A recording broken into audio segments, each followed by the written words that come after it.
مشرکین مکہ یہ جمع ہو کر یہود مدینہ کے پاس چلے گئے، یہودیوں کے پاس جا کر یہودیوں سے کہنے لگے محمد الرسول اللہ صلی اللہ تعالی علیہ وسلم ہمارے اوپر نبی بن گیا ہے، کیا طریقہ کار ہے، کیا کوئی ان کے ساتھ ایسا طریقہ کیا جائے کہ جس وجہ سے محمد الرسول اللہ صلی اللہ تعالی علیہ وسلم ہمارے راہ سے ہٹ جائے۔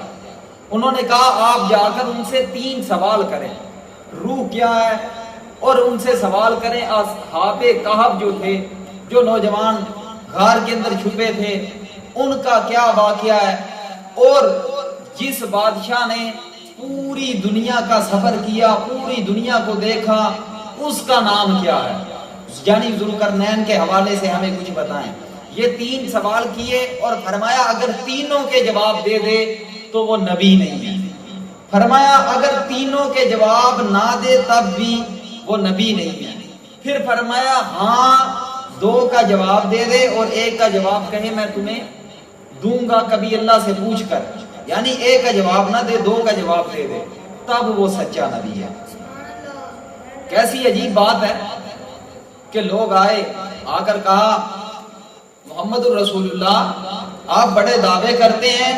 کہ آپ پر وحی اترتی ہے، آپ نبی ہیں، آپ کے صحابہ ہیں، آپ کو دیکھنے والے جہنم میں نہیں جائیں گے، ہمیں یہ چیزیں بتائیں، یہ 3 سوال ہیں ان کے جواب دیجئے۔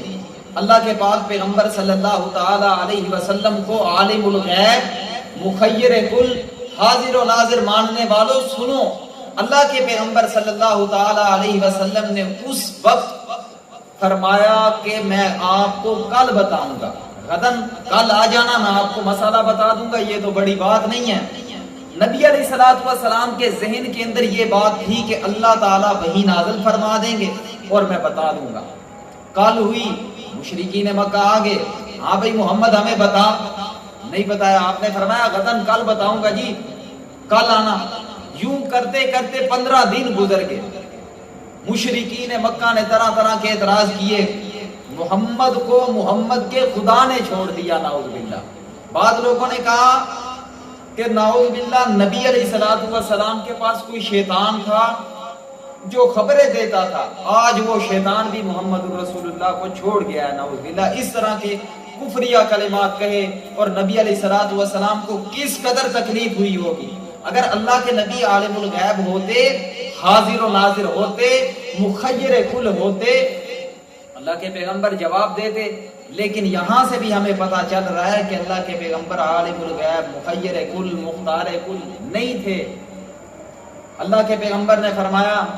کہ میں تو اللہ کی وحی کا انتظار کرتا ہوں، آ جائے تو بتا دوں گا۔ 15 دن گزر گئے،